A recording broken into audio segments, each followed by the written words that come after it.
দেখো কোথায় গিয়েছিলাম, চারিদিকে শুধু ফুল আর ফুল। এগুলো সব শীতকালীন ফুল। এগুলো হলুদ কালারের কি ফুল জানি না। আর এইটা হলো গোলাপ, বড় বড় গোলাপ, একদম না সাদা না গোলাপি, এটা হলো অরেঞ্জ কালারের গোলাপ। একটা সাদা গোলাপ ভীষণ ফোটে, খুবই ফুটে থাকে, অনেকগুলো করে থোকা থোকা করে ফুটেছে আর ভীষণ বড় বড় হয়। ফোনে কেমন লাগছে জানি না, কিন্তু অনেকটা বড় বড় হয়। এগুলো জিনিয়া ফুল, 3-4 কালারের ছিল।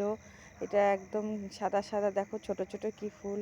এটা সূর্যমুখী ফুলের মতো ফুলটা, নামটা আমি বলতে পারবো না, আমি কোনো ফুলের নামই ঠিক মতো জানি না। এটা চন্দ্রমল্লিকা, 2-3 রকমের চন্দ্রমল্লিকা ছিল। আর এইটা হলো গাঁদা ফুল, হলুদ গাঁদা, মনে হয় ইনকা গাঁদাই হবে। বড় বড় বেশ চাপ চাপ গাঁদাগুলো ছিল, মনে হচ্ছিল একটা তুলে নিই, কিন্তু তুলিনি।